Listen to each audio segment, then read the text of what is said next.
For those of you who don't know, and that means all of you, I had an idea to make this particular video for this channel many years ago. Back in 2021, I found this musical, and I thought it'd be a really cool idea to make video essays on not just this musical, but on many more to come. That was the original idea for this channel, but back then, I didn't have the emotional or mental space to do that for multiple different private reasons.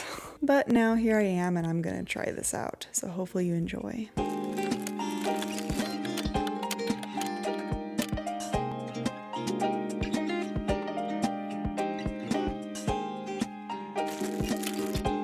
I remember when I first visited this musical and I thought it was fine. The soundtrack was fine, the story was fine.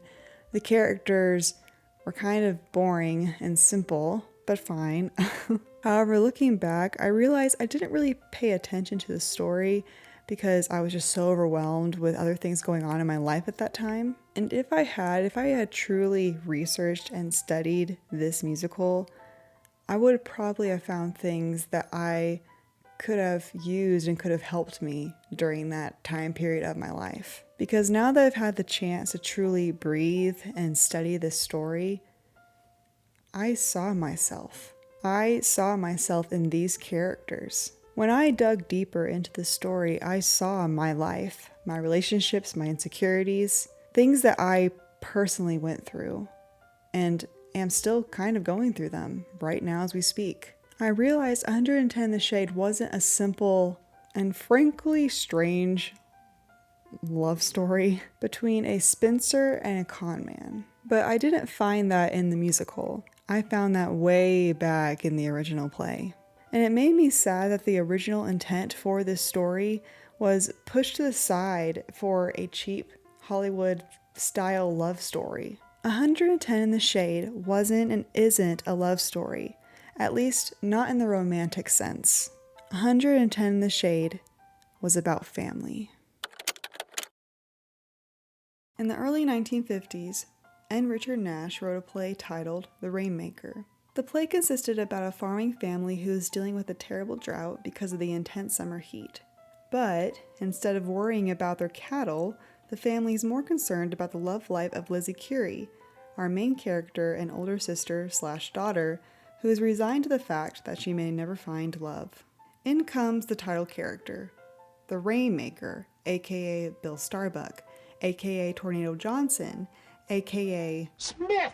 For the love of Mike, Smith! Now what kind of name is that for a fella like me? You get the point. Though it is obvious he is a con man, half of the family decides to pay him in the promise of making it rain. Lizzie is furious about this, and she hashes out her frustrations at Starbuck, only for the man to turn her words back on her. Even though Starbuck seems to be a nuisance from just his appearance, never mind the pretty words and his charms, he surprisingly changes each family member one by one for the better by forcing them to confront their doubts about themselves and to each other.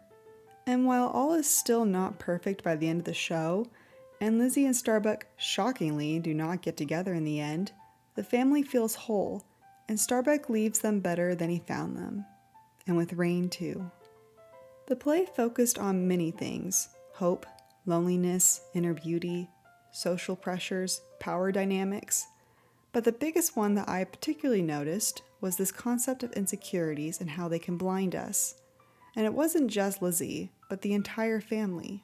We have Jimmy, the younger brother with a little too much energy but has a heart full of gold. He is basically your big golden retriever, someone who never stops moving and gets so excited and happy when everyone else is happy. If you knew him in real life, he would without a doubt be your biggest cheerleader. But it seems in this play, no one is the cheerleader for him. He is constantly scolded, ridiculed, and name-called for being a man who has too much heart and a little to no brains. Whenever he tries to make his own decisions, like deciding whether he should go hang out with his crush, Snooky, he is shut down and scolded for even daring to try. Everyone talks down to him and treats him like he's stupid. And because of this, we see that he starts to believe everyone. But then comes in Starbuck. Though a bit too trusting and way too gullible, Jimmy quickly becomes friends with Starbuck, who treats him like an equal. He tells Jimmy to believe in himself and his ideas and go after the girl of his dreams. And despite continued backlash from his older brother, he does just that. And by the end of the play, he is engaged to Snooki. Speaking of older brother, we have Noah, a clearly very serious, strict, and pessimistic man who doesn't know the meaning of the word smile. However, he is also very logical and firm in his beliefs, which more often than not keeps the family out of trouble. But not this time. It seems with the continued failure of Lizzie finding a husband, being in charge of the ranch, and consequently the family, and the appearance of Starbuck has taken a toll on his spirit. He is exhausted, feeling ignored for his efforts, and starts feeling bitter towards his father who doesn't seem to care. The expectations on him as the eldest have gotten to him. As a result, his judgment is clouded. He doesn't see how his anger affects his other siblings, calling Jimmy dumb and telling Lizzie she isn't beautiful. This causes a rift between the family members, and surprisingly, Starbuck is the one who knocks some sense into him. Unfortunately, we don't see a conclusion with Noah's character arc, but we do see him really thinking about his actions and the consequences of those actions. Maybe, just maybe, Noah can learn to let go a little. Learn to use his heart a little more than his head sometimes. It's not right, Pop. It's not right. Noah, you're so full of what's right you can't see what's good. H.C., the father of the Curie family, is a kind and playful father, but does seem to have a tendency to be aloof towards his children, especially Noah. Because while he loves to joke and play and laugh, H.C. always seems to ignore the rift between his children. However, once Starbuck comes into the picture, we come to learn he's actually very crafty and observant, truly wanting the best for his children, though he doesn't always show it. And when things got serious, he got serious as well. When things got dirty, he got dirty. Thanks to Starbuck, H.C. proves he's a caring father, and he is the man in charge despite what others think. And if you go out there and shorten the time they have together, if you put one little dark shadow over the brightest time of Lizzie's life, I swear I'll come out after you with a whip. Though he was absent in the past, he now tries to be there for his family, to protect them and love them the best way he can. And now, Lizzie, our main character who wrestles with her own doubts about her beauty. She believes she isn't womanly enough to find a man, and unfortunately her family doesn't really help with her insecurity. Even when the boys invite Sheriff File to visit Lizzie, the plan backfires terribly, making Lizzie feel worse than before. But Starbuck, in his own strange way, forces Lizzie to confront herself and her fears, gives her the space to get angry, laugh, cry, until she finally sees herself for who she truly is. Beautiful, inside and out.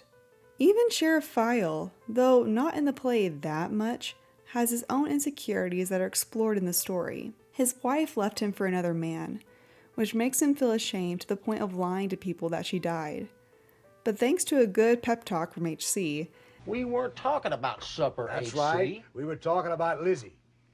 And she might have done you some good, too. Well, I can mend my own shirts. Seems to me you need a lot more mending than shirts. and being forced with the possibility that Lizzie might leave for Starbuck, he makes a decision and asks Lizzie to stay despite his pride and stubbornness. He decides to give himself another chance to love again. Each person in this story had a significant insecurity that held them back. A fear that they couldn't shake, a reality they couldn't confront, a dream that they wouldn't allow themselves to believe in. And ironically, the person who helps them overcome those insecurities is a con man. How will I do it? Girl, I'll just do it. Though he is a liar and a fake and a manipulator, Starbuck does seem to have a heart. He also has a dream, wanting to be bigger than life itself. And whether intentionally or not, he helps his family. He forces them to let go of their own stubbornness and pride and confront themselves that will ultimately help them become better people. Which leads me to my big point. Starbuck was written to be a catalyst character for the story, not a love interest. Sure, Lizzie is the main character that we as the audience focus on the most in the play, but the entire family has issues, not just her, and the playwright chose to focus on that. In order to fix the family's problems, there needed to be another character that forced them out of their comfort zone, and that was Starbuck. It is because of Starbuck that there is a new understanding, a new love between the family members that wasn't there before. This was the point of Starbuck's character. Sure, there still is that strange kiss at the end of the show. Is it really me? Okay. I don't know how to feel about that. But there was never really an obvious point that the two had any romantic feelings for each other. Starbuck was there to show Lizzie who she truly was. He didn't bring just rain, but new understanding. This, in my opinion, is the story's truest form. A story about a broken family. A broken family who are overcoming their biggest insecurities by someone they least expect. And all of that changed when the movie was made. And Richard Nash came back to change his script for the 1956 movie, The Rainmaker. While still somewhat the same plot, the family is no longer the center focus of the story. Now, I understand that adapting a stage play into a film can be difficult as the two platforms are very different. For one, a play is happening in real time, in front of a live audience, while a film was shot and edited together to be presented to an audience at a later time on a big screen. Another is the visuals, as a play usually only has 1 to maybe 3 to 4 different sets to establish a story, while a film can transport the story anytime and anywhere. And lastly, time. A play can last for hours depending on the story, while a film generally doesn't run past the 2 to 3 hour mark. This is all understandable, and as a result, while adapting the play into a film, there will be characters and scenes that will need to be changed, taken out, or left alone entirely for the sake of the story. However, in my personal opinion, I believe Nash changed the wrong things, took out the wrong parts, and left alone sections that could have been changed or taken out altogether for the sake of time. As a result, the story suffered. One of the main factors, if not the main factor of why the story suffered, was the changing of Starbuck's entire purpose in the story. Instead of a catalyst character who, while manipulative and cutting, still had a heart to help the Curie family, Starbuck became an insecure, emotional, romantic love interest who spends most of his time with Lizzie. This caused the rest of the characters to be pushed to the background, with little screen time and little to no character development. Gone is Jimmy's character arc. Gone is HC's character role. Gone is Noah's character entirely. Even File, who had not many scenes in the original story, has even less scenes in the movie, so the audience doesn't really get a good understanding of his character and backstory. Instead, we focus on a frankly brand new character and a cheap Hollywood-style romantic story where it is so obvious that the two characters will never work out in the end. Now, I do think it is an interesting idea for Starbuck to have a bit more emotion and be less calculating. He has an actual insecurity that Lizzie can poke at. That insecurity is having a lack of talent compared to his brothers. Why ain't I blessed like Federani? Why am I just a nothing man with nothing special to my name? And has an equal understanding with Starbuck when they do talk. It all just makes him more human, and I am more willing to believe in his desires for adventure, freedom, and love. However, Nash focused so much on this newfound humanity in Starbuck that he seemed to have forgotten the rest of the characters and their own emotional character arcs. All of them felt more like one-dimensional characters than real human beings with real struggles and insecurities. I was honestly disappointed in the film once it was finished, and felt a little more reluctant to visit the musical again after so long. Would it still be the simple, lackluster story I remember it being? Or will I be surprised and realize the musical was about family all along? And yes and no? In 1963, the story was then adapted into a musical retitled 110 The Shade, which was successful during its time. And then in 2007, it was revived for a short time with some minor changes, but stuck with the original script, garnering some praise but deemed an underwhelming show. The musical takes after the movie, focusing more on the relationship between Lizzie and Starbuck again. As a result, this pushes the rest of the cast into the background even more so than the movie in my opinion. The Curie men only have 2 songs in the entire cast recording, while Jimmy has 1 duet song with Snooki. And when he's supposed to be a romantic love interest for Lizzie, File only has 1 duet song with her and no solo songs for himself. Even though I have not seen the entire musical, I could tell just from the cast recordings I listened to that the creators focused explicitly on Lizzie, and really just Lizzie. I did say the musical focuses on Lizzie and Starbuck like the movie does. Once Starbuck gets introduced into the musical, they do have 3 duet songs together. However, to my surprise, the duet songs don't exist just because Starbuck is there, but because of Lizzie's journey to self-acceptance. It's not as romantic between Lizzie and Starbuck. It seems more in like a personal journey for Lizzie than anything else. While he is still somewhat a romantic love interest in the musical, he does go back to his original roots. He is almost a hybrid of the play version and movie version. He is still a calculating, charismatic con man, but is also an emotional dreamer looking for a purpose. I do think it's a nice blend of the two. However, the difference between the play and the musical is, while he was a catalyst character in the play, he was there for the whole family. In the musical, Starbuck is only there for Lizzie. He is there to be the one to help guide her and show her who she truly is. See, once Lizzie is introduced into the musical, the audience is almost always following Lizzie's story, and we get to know her a lot better. Love Don't Turn Away is about her wants in a husband. Naughty is revealing her wish to give into social pressure and show her, well, naughty side. Old Maid shows her despair that she will never achieve her true desires. Simple Little Things gives us insight to her true needs for life. And Is It Really Me is the conclusion to her journey of self-acceptance as she comes into her own and realizes her true value as a woman and as Lizzie. Just plain old Lizzie.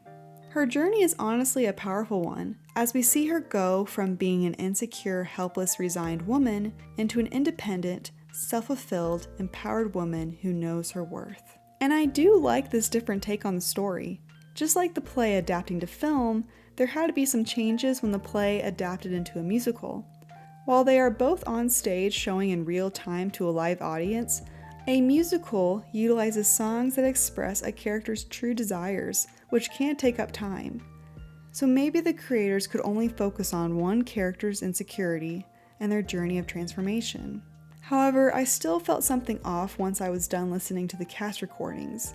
I felt like something was seriously missing in the story, and I remember feeling that way when I first started researching this story all those years ago. And now I know why. Where is Noah's song about the hardships of being the eldest and succumbing to the pressures of family expectations? Where are the songs about Jimmy's need for validation from his family and the want to find strength to stand up for himself? Where is the song revealing HC's thoughts on his children and the wish that his wife was still there with them? Heck, why isn't there more than one love song between File and Lizzie? Aren't they the end couple in this musical? My point is, 110 The Shade, or The Rainmaker, has some incredible depth in its story because of the characters. Each one has some serious doubts that at least one person in the audience can relate to and feel seen. There is nothing wrong with a simple love story like the movie, or a story about one's journey finding inner beauty, but the original story is not one of those stories. 110 in the Shade felt empty because it only focused on the journey of one character, when there was a whole cast of characters waiting to be explored. A family that felt real and human and something I believe everyone could relate to. And what's funny is I didn't know that at the time when I first researched this musical back in 2021. Now I do. I relate to Lizzie feeling like an outcast. I relate to Noah being the eldest in the family. I relate to Jimmy being bullied and feeling insignificant. Not everyone can relate to a romantic story, but anyone can relate to a family story, a broken one. But that's not in the movie or in the musical, and that's a real shame. A missed opportunity that could have made 110 The Shade much more.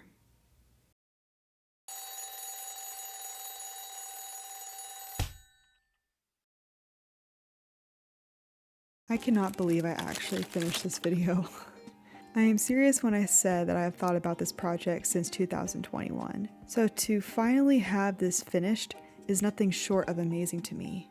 It took a lot to get here, more than anyone can know, Though it is not the best video I've made, I'm just so happy I got this done and can move on.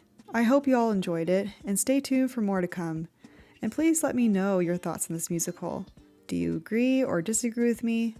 Who is your favorite character, and what is your favorite song from this musical? And which version do you like better? Comment below and let me know, and thank you again. See you in the next video.